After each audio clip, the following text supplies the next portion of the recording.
12th fail. ఎక్కడో ఒక మారుమూల గ్రామం. దాని పేరు చంబల్. అది ఒక బందిపోట్లుండే గ్రామం. ఆ గ్రామానికి చదువుతో ప్రపంచంతో పెద్దగా పరిచయం లేదు. ఆ గ్రామంలో జీవితంలో ఏదో సాధించాలి అనే పట్టుదలతో ఒక విద్యార్థి ఉంటాడు. అతని పేరే మనోజ్ కుమార్ శర్మ. 12th ఫెయిల్ అయిన మనోజ్ కుమార్ శర్మ డీజీపీ అవ్వాలనే సంకల్పంతో బయలుదేరిన అతని ప్రయాణం ఐపీఎస్ అవ్వడానికి ఎలా దారితీసింది అన్నదే ఈ స్టోరీ. ఇప్పటి వరకు ఈ మూవీ చూసుండకపోతే వెంటనే వెళ్ళి చూసేయండి. మీ ఇన్నర్ థాట్స్ని కదిలించే ఒక ఇన్స్పైరింగ్ మూవీ. మనోజ్ తన ఊర్లో ఫేస్ చేసిన కొన్ని సిచ్యువేషన్స్ అండ్ పావర్టీ తన జీవితంలో ఏదో ఒకటి సాధించాలనే మొండి పట్టుదలను తీసుకొస్తాయి. సొసైటీ స్ట్రాంగ్గా ఉండాలి అంటే ఎడ్యుకేషన్ సిస్టమ్ స్ట్రాంగ్గా ఉండాలి. అయితే మన ఎడ్యుకేషన్ సిస్టమ్ ఇనీషియల్ స్టేజ్లోనే ఎలా ఫెయిల్ అవుతుందో మూవీ బిగినింగ్లోనే చూపిస్తారు. నిజాయితీగా ఉండాలి, అప్పుడే ఏదైనా సాధిస్తాం అని చెప్పిన డీజీపీ గారి మాటలు మనోజ్ జీవితాన్నే మార్చేస్తాయి. తన నానమ్మ మనోజ్ని పోలీస్ ఆఫీసర్ అవ్వమని తను దాచిపెట్టుకున్న పెన్షన్ డబ్బులిచ్చి సిటీకి పంపుతుంది. తను సిటీకి చేరాక బస్సులో అతని బ్యాగ్ అండ్ అందులో ఉండే డబ్బులు ఎవరో కొట్టేస్తారు. ఈ సీన్ అయితే హార్ట్ మెల్టింగ్గా ఉంటుంది. ఎన్నో హోప్స్తో బయలుదేరిన మనోజ్ తన దగ్గరున్న డబ్బులు పోయేసరికి ఒంటరివాడైపోతాడు. విక్రాంత్ యాక్టింగ్ అయితే పీక్స్. స్టోరీలో అక్కడి నుండి మనోజ్ స్ట్రగుల్ ఫేస్ స్టార్ట్ అవుతుంది. జేబులో రూపాయి కూడా లేని మనోజ్ కుమార్ శర్మ ఢిల్లీ వెళ్ళి ఐపీఎస్ ఎలా అయ్యాడు అనేది ఒక బ్యూటిఫుల్ జర్నీ. చూసేవారికి ఒక రియాలిటీ టచ్ ఉంటుంది. ఇంకా మూవీలో ఉండే క్యారెక్టర్స్ చాలా అద్భుతంగా ఉంటాయి. మన రియల్ లైఫ్లో ఇలాంటి వాళ్ళని చూసిన ఫీలింగ్ కంపల్సరీగా వస్తుంది. మూవీలో లవ్ స్టోరీ చాలా బాగుంది. మేధా శ్రద్ధ క్యారెక్టర్ని జీవించేసింది. మన లైఫ్లో కూడా ఇలాంటి అమ్మాయి ఉంటే బాగుంటుంది కదా అన్న ఫీలింగ్ ప్రతి ఒక్కరికి వస్తుంది.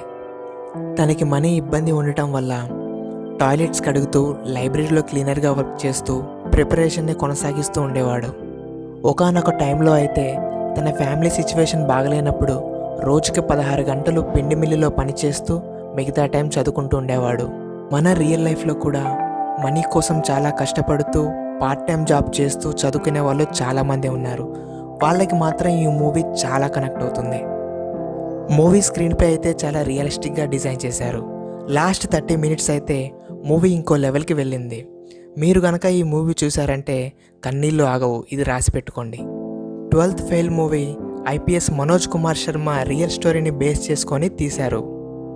ఈ మూవీ నుండి మనం నేర్చుకోవాల్సిన కొన్ని పాయింట్స్. ఫస్ట్, మన లక్ష్యం పట్ల మనకి మొండి పట్టుదల కలిగి ఉండాలి. ఎన్ని ఇబ్బందులు వచ్చినా అవేమీ మన కళ్ళకి కనిపించకూడదు. Second, dedication. ఒక్కసారి మీరు కావాలని ఫిక్స్ అయ్యాక ఎలా అయినా దానికోసం ఎఫర్ట్ పెట్టాలి. ఫస్ట్ మీ కంఫర్ట్ జోన్ నుండి బయటకు రండి. Third, restart. మూవీలో ఒక డైలాగ్ ఉంటుంది, ఓడిపోయినా అంగీకరించను, వెనకడుగు వేయను. ఓడిపోయినంత మాత్రాన డీలా పడిపోకూడదు, మళ్ళీ జీరో నుండి రీస్టార్ట్ చేయాలి. రీస్టార్ట్ అనే పాయింట్ ఈ మూవీలో చూశాక ఒక ఆయుధంగా పనిచేస్తుంది. Fourth, support system.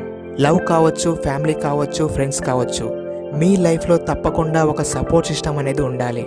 అప్పుడు మీరు ఈజీగా సాధిస్తారు. సో మీ సపోర్ట్ సిస్టమ్ ఎవరో ఆలోచించండి. Fifth, gratitude. మీకు హెల్ప్ చేసిన వారి పట్ల గ్రాటిట్యూడ్ కలిగి ఉండాలి.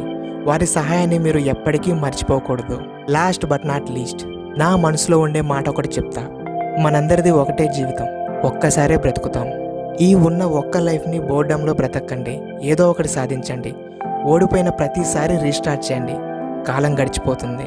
మీ సమస్యలు మిమ్మల్ని మింగేసే లోపే ఒక్కసారైనా గెలుపు రుచి చూడండి. All the best. నా రివ్యూ కనుక మీకు నచ్చినట్లయితే ఒక లైక్ చేసి సబ్స్క్రైబ్ చేయండి.